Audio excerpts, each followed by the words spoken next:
नमस्कार, जय हिंद दोस्तों। स्वागत है आपका बीपीएससी स्टडी पॉइंट में। ये हमारा आधुनिक भारत का लेक्चर सीरीज चल रहा है, जिसके अंतर्गत अभी तक हमने देखा कि मुगलों के बाद क्या स्थिति थी, ठीक है, और किस तरीके से मुगल के पतन में उत्तर मुगल काल के जितने भी शासक थे वो किस तरीके से भूमिका निभाए। इसका जो मुगल काल था, या यूँ कहे कि उत्तर मुगल काल या मुगलों के पतन का सबसे बड़ा कारण क्या था कि उनके जो उत्तराधिकारी हुए वो उतने सक्षम और उतने योग्य नहीं हो पाए। इसके अलावा और भी बहुत सारा कारण था। और इसके साथ साथ हमने ये भी देखा कि उत्तर मुगल काल के जितने भी शासक हैं उन सब के बारे में एक ब्रीफ स्टडी की हमने, ठीक है। एक बार थोड़ा सा रिकैप कर लेते हैं कि मुगलों के पतन का क्या कारण था। तो सबसे पहले आपको बताते हैं कि उत्तराधिकार युद्ध में जो औरंगजेब के बाद जो उत्तराधिकारी थे उनके बीच में उत्तराधिकार के लिए संघर्ष हो गया। और इसके साथ साथ मुगल दरबार में जो अमीर और सामंत लोग थे, जो लोग थे, वो आपस में एक नए नए गुट का निर्माण कर लिए, अर्थात तुरानी गुट, ईरानी गुट, हिंदुस्तानी गुट में आपस में विभक्त हो गए। और वो हर एक उत्तराधिकार के लड़ाई में किसी न किसी उत्तराधिकारी या किसी न किसी बेटे को या जो भी राजा सम्राट का दावेदार था उसको मदद करने लगे और आपसी षड्यंत्र का शिकार होने लगा, जो मुगल साम्राज्य या यूँ कहें कि जो मुगल के सत्ता के पतन का सबसे बड़ा कारण बना। उसके अलावा सेना की हालत भी बिगड़ते चली गई। इसके साथ साथ औरंगजेब की जो धार्मिक नीतियाँ थी उसके कारण भी मराठा, सिख, जाट या राजपूत इन सब के बीच में बहुत नाराजगी और बहुत ही ज़्यादा विद्रोह का भावना व्याप्त था। इसके अलावा ये भी चीज़ें हुई कि कृषि का विकास स्थिर था, ज़्यादा कृषि का विकास नहीं हुआ। हमेशा युद्ध, औरंगजेब हमेशा अपना युद्ध जारी रखा था, जिसके कारण वो साम्राज्य को इतना बड़ा विस्तार कर सका, इतना बड़ा पूरे भारत में उत्तर से लेकर के दक्षिण तक साम्राज्य का विस्तार कर पाया। तो ये सब इतनी सारी नीतियाँ थी जो कहीं ना कहीं मुगलों के लिए आगे चल करके बहुत घातक साबित हुआ। और इतना बड़ा साम्राज्य को एक अकुशल नेतृत्व में संभाल पाना संभव नहीं था, जो मुगलों के पतन का बहुत प्रमुख कारण बना। आइए अब हम देखते हैं उत्तर मुगल काल के बाद 18वीं शताब्दी में, अर्थात तत्कालीन समय में जो हमारे स्वायत्त राज्य उत्पन्न हुए उनके बारे में हम समझते हैं। तो उस समय हैदराबाद, बंगाल, अवध, कर्नाटका, मैसूर, केरल, पंजाब, मराठा, जाट, रुहेलखंड, ये सब अलग अलग नए राज्यों का उदय हुआ, या यूँ कहें कि मुगल साम्राज्य में से ही टूट करके अलग होते चले गए। तो इन पूरे राज्यों को हम तीन कैटेगरी में विभाजित कर सकते हैं। आइए इसे अध्ययन की दृष्टि से हम समझने के लिए इसे 3 कैटेगरी में हमने विभाजित किया है।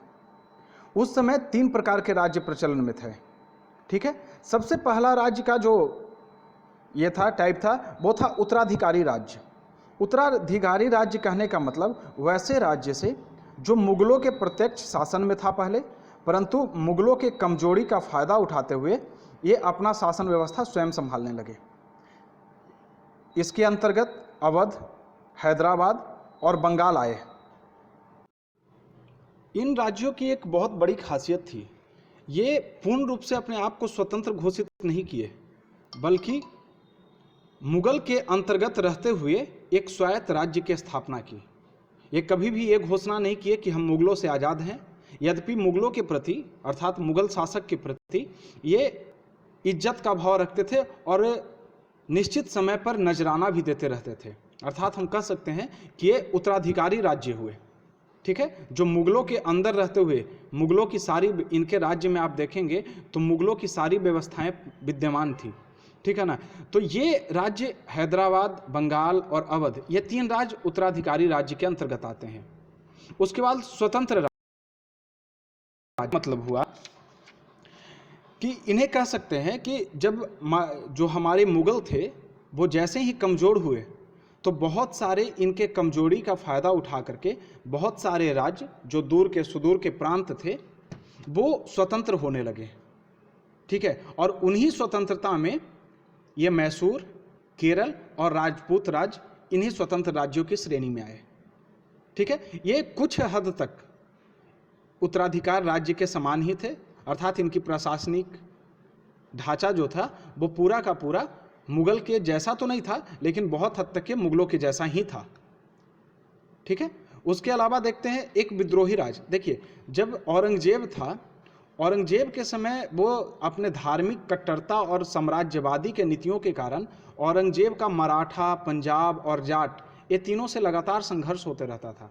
आपको पता है कि 1687 ईस्वी में मराठों के सरदार साहू जी को औरंगजेब ने कैद कर लिया था, और जिसे 1707 में औरंगजेब के मरने के बाद बहादुर शाह द्वारा छोड़ा गया। ठीक है, इसके साथ ही साथ पंजाब के जो सिख नेता थे गुरु गोविंद सिंह, उनके साथ भी औरंगजेब का विरोध चलता था, और साथ ही साथ जाटों से उनका विरोध चलता था। तो ये विद्रोही, जैसे ही औरंगजेब की मृत्यु होती है और जैसे ही कमजोर और अकुशल प्रशासक औरंगजेब का उत्तराधिकारी बनते हैं, तो जितने भी विद्रोही राज्य थे, मराठा, पंजाब और जाट, ये अपना पैर पसारने लगते हैं। और एक समय आपको आश्चर्य होगा, एक समय ऐसा आ जाता है जैसे लगता है मानो मराठा ही पूरे भारत पे कब्जा करने वाले हैं और पूरे भारत की एकीकृत शक्ति मराठा के हाथों में आने वाली है। इतनी ताकत मराठा की हो जाती है एक समय में। एक समय में आप देखेंगे कि मुगल सम्राट को ये पेंशन देते हैं मराठा, मुगल सम्राट को दिल्ली के गद्दी पर बैठाने का कोशिश करते हैं मराठा। इतनी ताकत इनके पास हो जाती है। मुगल जो है वो इनके हाथों की कठपुतली हो जाते हैं। इसे हम लोग देखेंगे आगे में। ठीक है, 1760 के दशक में मुगल जो है वो मराठा जो है वो मुगलों के दरबार में वजीर नियुक्ति में अपना महत्वपूर्ण योगदान देते हैं, जिसके कारण जो नया वजीर होता है वो मराठों के हाथों की कठपुतली होता है, और इस तरीके से मुगलों पर अप्रत्यक्ष नियंत्रण मराठों का हो जाता है। चलिए एक एक करके इन सभी राज्यों के बारे में देखते हैं। तो सबसे पहले हम देखते हैं हैदराबाद के बारे में। ठीक है, देखिए हुआ क्या था। 1720 से लेकर 22 के आसपास में, 1720 से लेकर के 22 के आसपास में निजामुल मुल्क, जिसे चिनक्लिच खां भी कहा जाता है, इसे क्या कहा जाता है, निजामुल मुल्क या चिनक्लिच खां भी कहा जाता है, यह 1720 से 22 के बीच में दक्कन का सूबेदार नियुक्त किया गया। और ये दक्कन में उस समय अपनी स्थिति मजबूत कर चुका था, और दक्कन में काफ़ी बेहतर वो कर चुका था उस समय।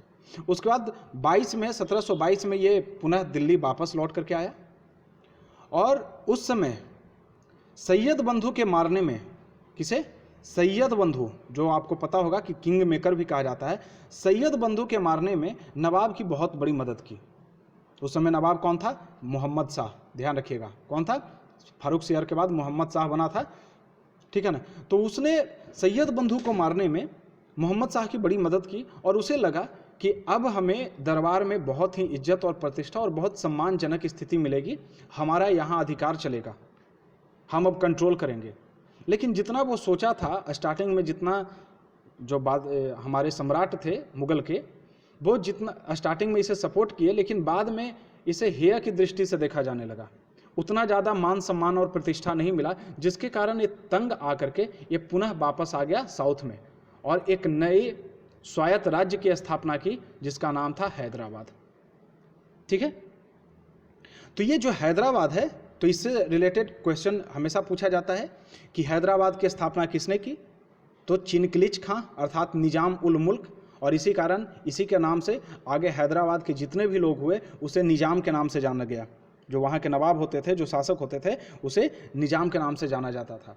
तो यहाँ पर ध्यान देने वाली बात है कि निजाम उल मुल्क ने हैदराबाद का स्थापना किया। यह आसफ जाही वंश का था, इसके वंश भी कई बार पूछ लिए जाते हैं, आसफ जाही वंश। ठीक है, ध्यान रखिएगा।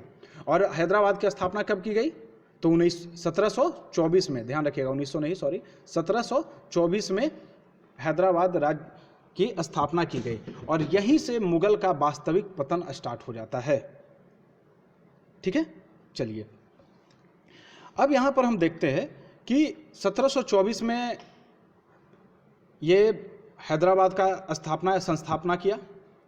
उसके बाद 17, आपको पता है कि 1724 में सकुरखेरा का युद्ध हुआ। कई बार एग्जाम में पूछा जाता है कि सकुरखेरा का युद्ध कब हुआ, तो आप ध्यान रखिएगा 1724 में ही। और सकुरखेरा का युद्ध में यह मुगल सूबेदार मुवारिज खान को पराजित किया था और वहां पर यह अपना सत्ता स्थापित किया। ठीक है। उसके बाद आपको पहले ही बता दिए है कि जो उत्तराधिकार राज्य था वो कभी भी खुल करके स्वतंत्रता की घोषणा नहीं की, लेकिन वास्तविक रूप में वो, या कहें कि व्यवहार में वो स्वतंत्र शासक के रूप में बना रहा।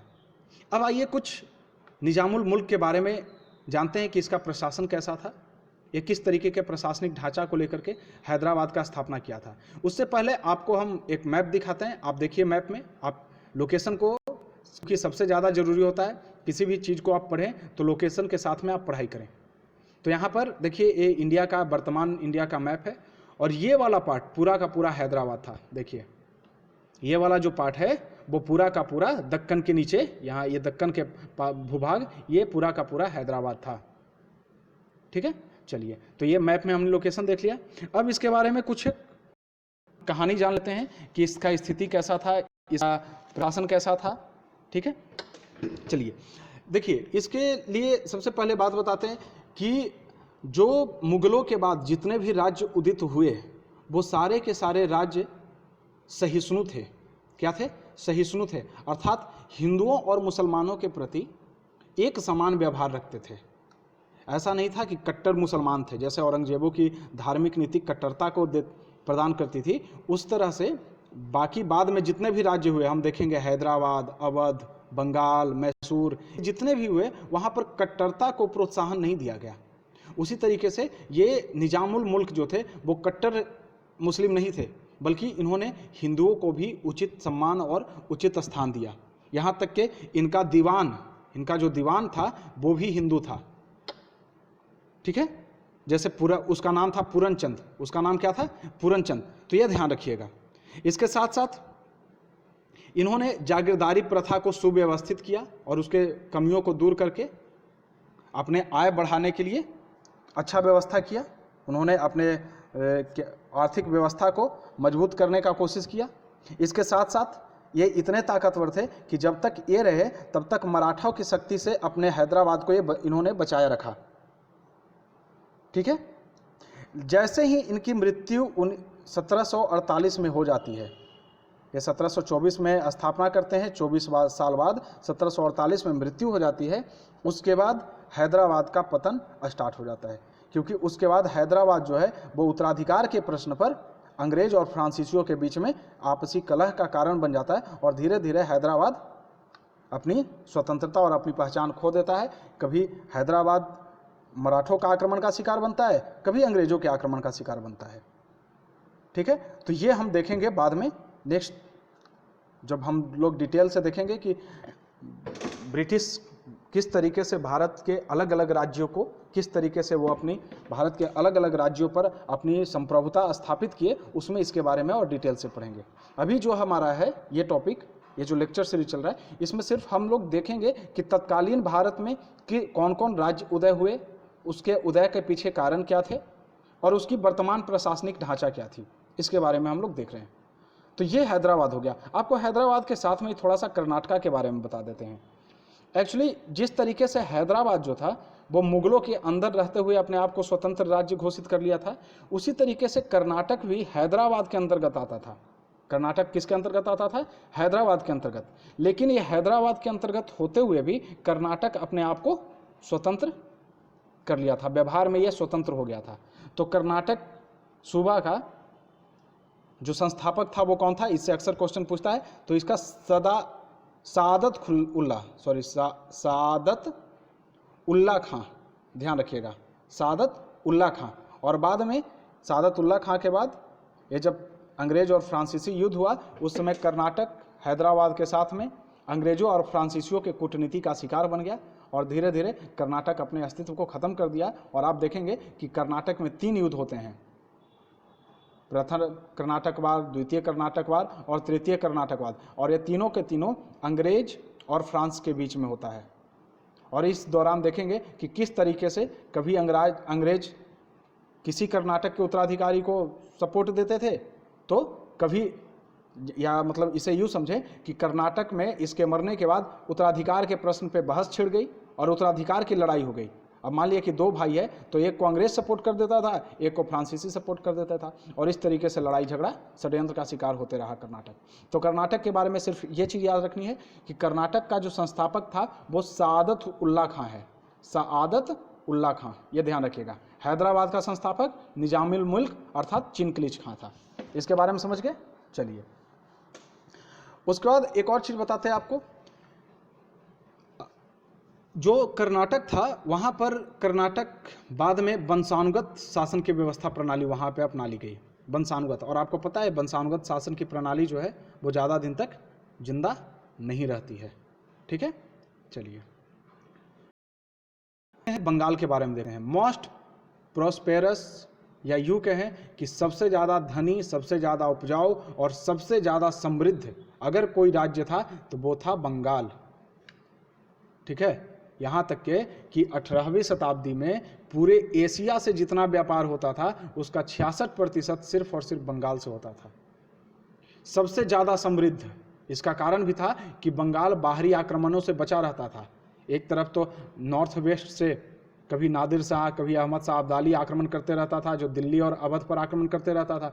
दूसरी साउथ में कभी मराठा हैदराबाद पे आक्रमण कर दिया, कभी मैसूर पे आक्रमण कर दिया, कभी इधर कर दिया, कभी उधर कर दिया। तो हमेशा उत्तर और दक्षिण पूरा का पूरा आक्रमण और सैनिक अभियानों से, इसके साथ साथ अंग्रेजों के अभियानों से परिपूर्ण था और वो हमेशा युद्ध में निरंतर लगे रहते थे, जिसके कारण उन्हें बहुत ज़्यादा प्रोस्पेरस या बहुत ज़्यादा यूँ कहे कि बहुत ज़्यादा समृद्ध होने का मौका नहीं मिल पाया। और वहीं दूसरी तरफ बंगाल इन सब चीज़ों से लगभग अछूता था।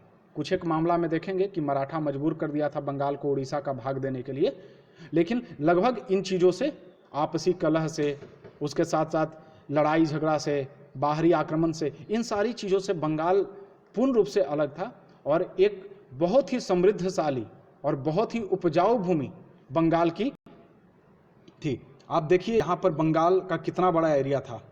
आज जो वर्तमान समय में हमारा बांग्लादेश है, उसके बाद बिहार, उड़ीसा और पश्चिम बंगाल, ये चारों, ये पूरा का पूरा एरिया बंगाल के अंतर्गत आता था। अब आप समझ लीजिए कि कितना बड़ा सूबा रहा होगा, कितना बड़ा बंगाल प्रांत रहा होगा। और ये चूँकि गंगा प्रवाहित होती थी, ठीक है ना, बिहार और आपको पता है बंगाल से झारखंड के कुछ हिस्सों से जाता है, गंगा प्रवाहित होती थी, उधर ब्रह्मपुत्रा इधर आता था बांग्लादेश होते हुए। तो ये बहुत ही ज़्यादा उपजाऊ क्षेत्र था, मैदानी क्षेत्र था। और आपको पता है कि 18वीं सदी का जो भारत था वो मुख्य रूप से सरकारी इनकम कृषि से होती थी, कृषि राजस्व से। उस समय मुख्य आय का साधन था वो कृषि राजस्व था और कृषि के मामले में यह बहुत ही समृद्ध था।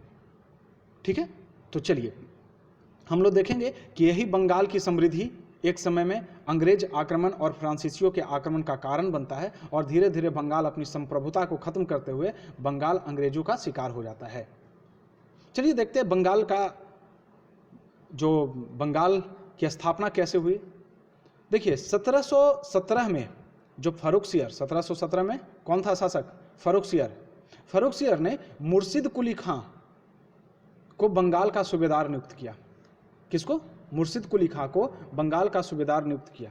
और कालांतर में मुर्शिद कुली खां और एक और अलीवर्दी खां, एक और कौन? अलीवर्दी खां, ये दोनों मुगलों के कमजोर स्थिति का फायदा उठा करके अपने आप को एक स्वायत्त राज्य के रूप में स्थापित कर दिए। स्वायत्त कहने का मतलब कि ये वैसे तो मुगलों के प्रति निष्ठा भाव रखते थे, नियमित रूप से नजराना भी पेश करते रहते थे, परंतु व्यवहार में यह एक स्वतंत्र शासक के रूप में उभर गए।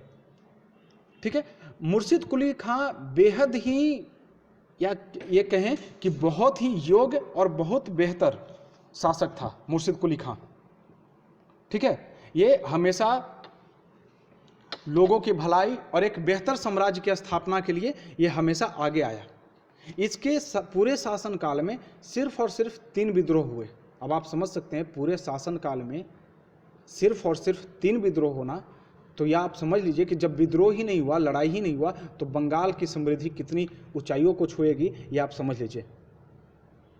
ठीक है, उसके बाद मुर्शिद कुली खां 1727 में इसकी मृत्यु हो जाती है। किसकी? मुर्शिद कुली खां की 1727 ईस्वी में मृत्यु हो जाती है। ठीक है, और उसके बाद जो यहाँ का राजा बनता है वो कौन बनता है? शुजाउद्दीन बनता है। कौन बनता है? शुजाउद्दीन। शुजाउद्दीन ये भी यद्यपि सही है, बहुत ज़्यादा ताकतवर तो नहीं और बहुत ज़्यादा अयोग्य भी नहीं, ये बरकरार रहा अपने ससुर, ये दामाद था मुर्शिद कुली खां का, तो ये दामाद था, तो ये अपने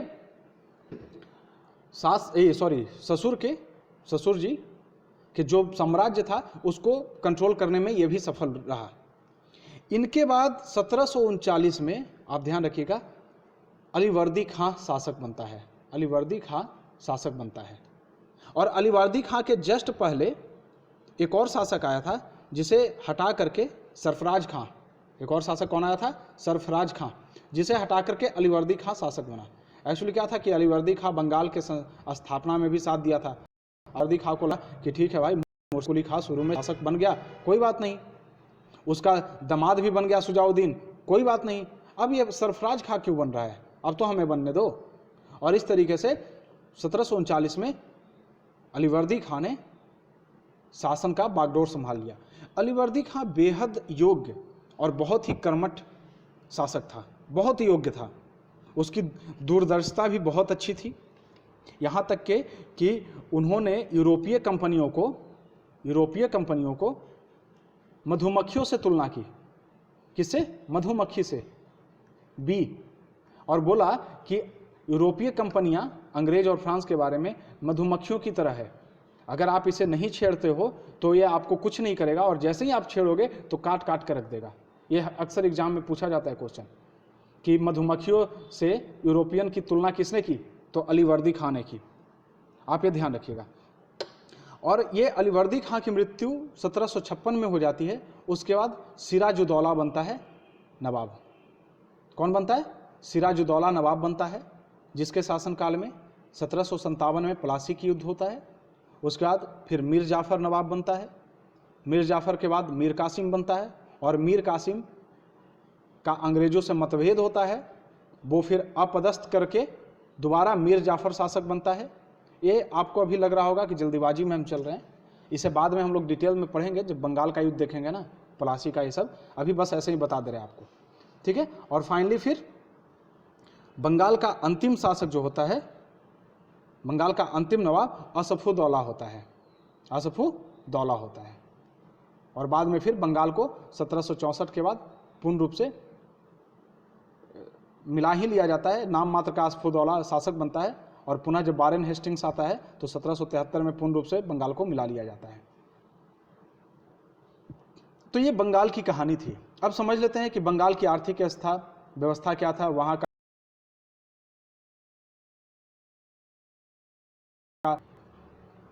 देखिए, हमने पहले ही बताया कि बंगाल की स्थिति बहुत ही समृद्ध थी।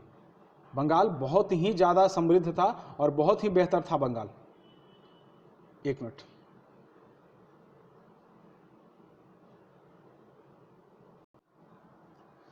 और ऐसा नहीं था, वहाँ के नवाब में जो हमने बताया कि मुर्शिद कुली खां, उसके बाद शुजाउद्दीन और अलीवर्दी खां, ये तीनों नवाब जो थे वो बहुत ही बेहतर थे, बहुत ही योग्य थे। इन्होंने न सिर्फ व्यापार और उद्योग को बढ़ावा दिया बल्कि कृषि को भी समुचित बढ़ावा दिया। यहाँ तक के कि मुर्शिद कुली खां ने एक तकावी ऋण भी जारी किया। ये आप ध्यान रखिएगा, हमेशा एग्जाम में पूछता है तकावी ऋण किससे संबंधित था, तो तकावी ऋण कृषि से संबंधित था। यह किसानों को दिया जाता था ताकि वो ऋण देने में और अपने उत्पादन को बढ़ावा देने में सफल हो पाए या उसमें मदद मिले। ये किसानों के लिए था। ये किसके द्वारा लागू किया गया था? तो मुर्शिद कुली खान के द्वारा। ये ध्यान रखिएगा, तकावी ऋण।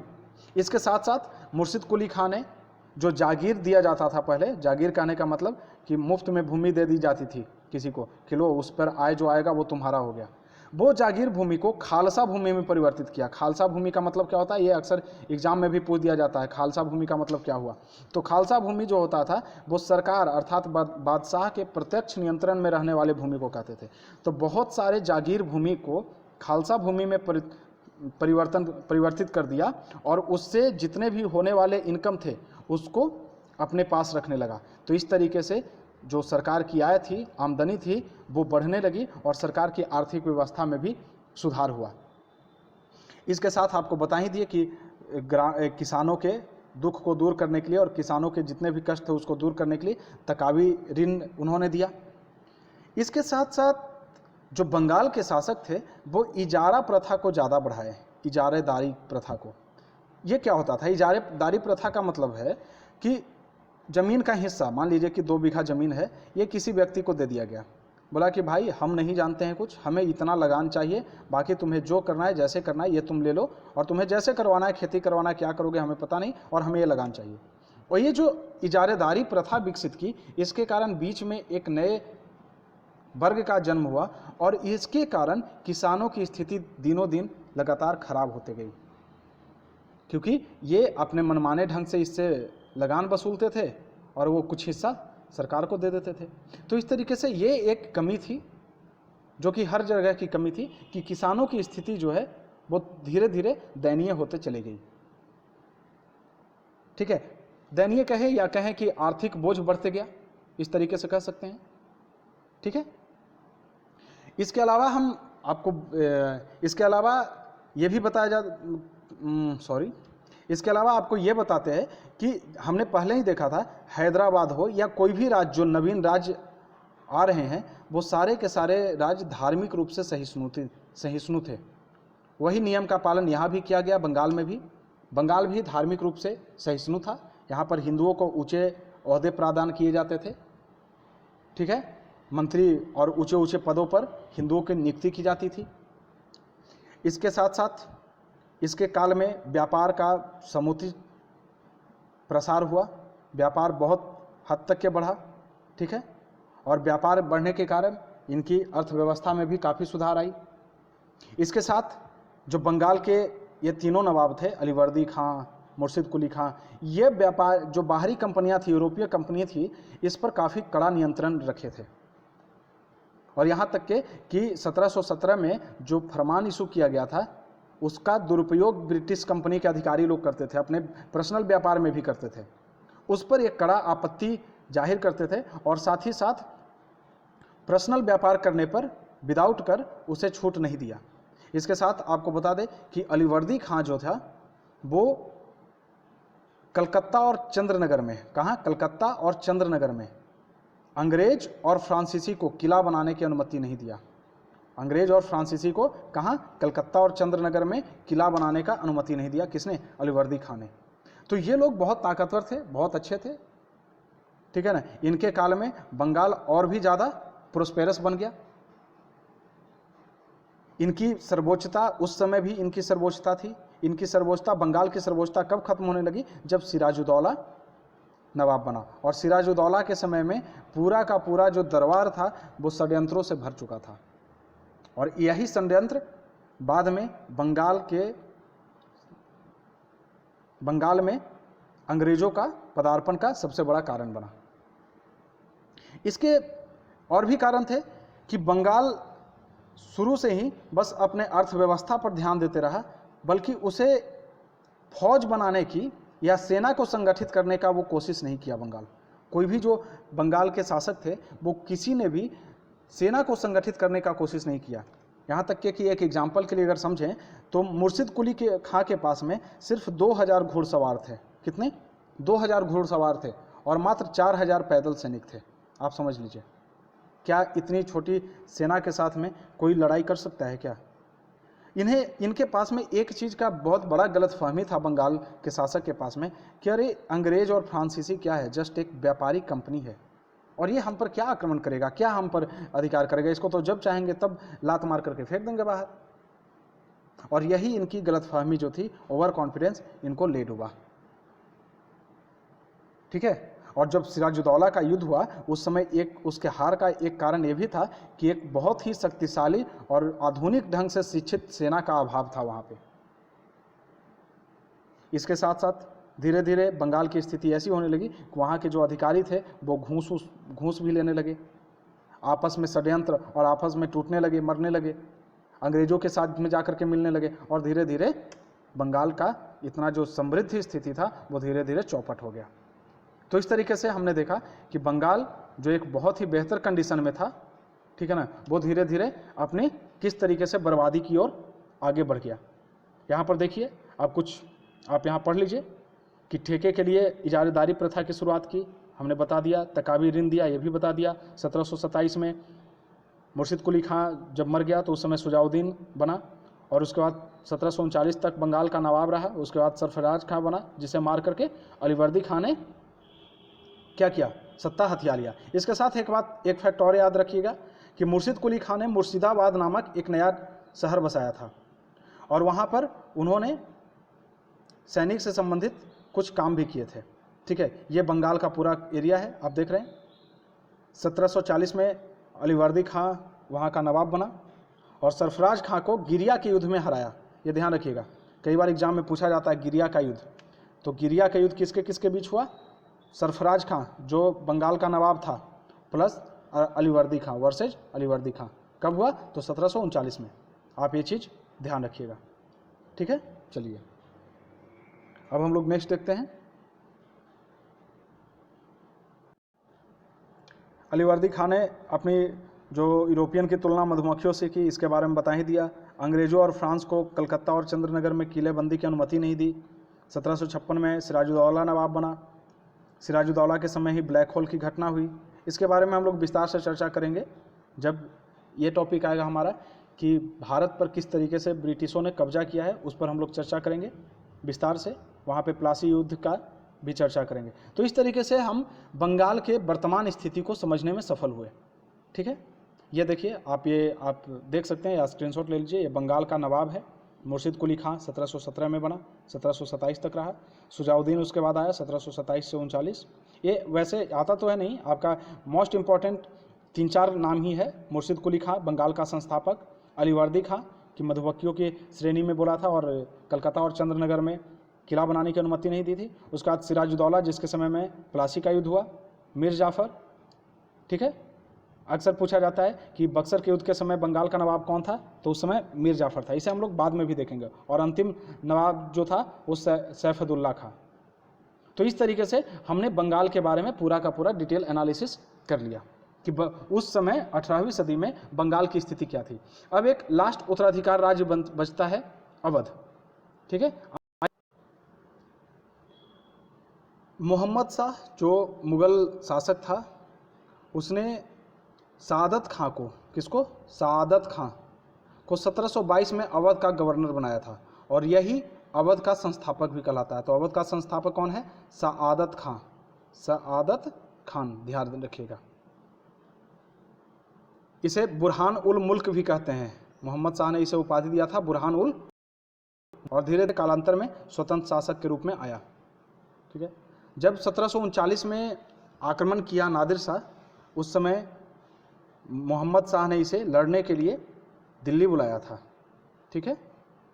वहाँ पर यद्यपि हार हुआ, और 1739 में जब आक्रमण हुआ उस समय जो युद्ध लड़ा गया था, उस युद्ध का नाम क्या था? करनाल का युद्ध, मुगलों और नादिर शाह के बीच में। मुगलों की बहुत बुरी तरीके से हार हुई थी, आप ध्यान रखिएगा।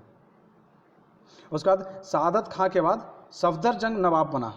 सादत खां के बाद कौन बना? सफदरजंग नवाब बना। आपको एक चीज़ बताते हैं, सादत खान एक बहुत ही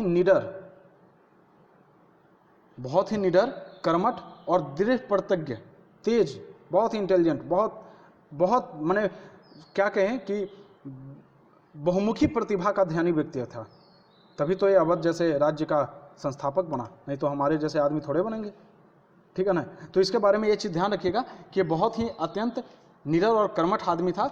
जब ये अवध का संस्थापना किया, उस समय अवध में जमींदारों से बहुत विद्रोह सहना पड़ा इसे, और ये धीरे धीरे करके सभी जमींदारों के विद्रोह को दबा दिया और उसे अनुशासित बना दिया, ठीक है। इसके साथ साथ इन्होंने भू राजस्व की एक नई पद्धति का भी विकास किया, राजस्व बंदोबस्त जिसे कहा जाता है, और किसानों की स्थिति भी बेहतर करने की कोशिश किया। इसके साथ साथ आपको ये भी बता दें कि सादत खान जो था वो पूर्ण रूप से धार्मिक सहिष्णु व्यक्ति था। मुसलमान और हिंदुओं के बीच कोई विभेद नहीं करता था, बल्कि दोनों के साथ में समान व्यवहार करता था। इसके उच्च अधिकारी हिंदू भी थे और मुस्लिम भी थे। इसके साथ सैनिक को अच्छे वेतन दिए जाते थे और इनकी जो सैन्य व्यवस्था थी वो काफ़ी अच्छी थी। हथियारों से सुसज्जित और प्रशिक्षित सैनिक थे इनके। ठीक है, इसके साथ आपको ये भी बता दें कि जागीरदारी की प्रथा को ये इन्होंने कंटिन्यू रखा था, आप ये ध्यान रखिएगा। इसके बाद इनकी मौत हो जाती है 1739 में, और 1739 में सफदरजंग अवध का नवाब बनता है। सफदरजंग का तो नाम आप सुने होंगे, दिल्ली में सफदरजंग बहुत ही रिहायशी इलाका है, सफदरजंग हॉस्पिटल भी है, तो यही वो सफदरजंग है। ठीक है, ये सफदरजंग जो थे वो बहुत कला प्रेमी थे, और इन्हीं के समय में लखनवी तहजीब, क्या लखनवी तहजीब, एक्चुअली बात क्या था कि अवध भी उस समय का बहुत प्रोस्पेरस और बहुत संपन्न और समृद्ध राज्य बन गया था उस समय। ठीक है, पूर्ण रूप से शांति थी, लोग अपने आप में समृद्ध कर रहे थे। और आप जानते हैं कि समृद्धि जो है वो कला का संरक्षक होता है, कहीं भी समृद्धि कला का संरक्षक होता है, और यही जो समृद्धि है वो लखनवी तहजीब विकसित करने में काफ़ी मदद की। और एक समय में कालांतर में आप जानेंगे कि लखनऊ जो है वो दिल्ली जैसा संस्कृति का और कला का केंद्र बनते जा रहा था, और बाद में आप तो जानते हैं नवाबों का शहर बोला जाता है लखनऊ को। ठीक है, तो ये सब कारण हुआ। आप हमेशा ध्यान रखिएगा, जब कभी प्रशासन एकीकृत हो, समृद्धि हो उस राज्य में, तो कला का विकास वहाँ होता ही होता है, क्योंकि कला को पैट्रोनाइज करने के लिए पैसे की जरूरत होती है। ठीक है, चलिए इसके साथ आपको बता दें कि सफदरजंग बहुत ही अच्छा व्यक्तित्व का आदमी था।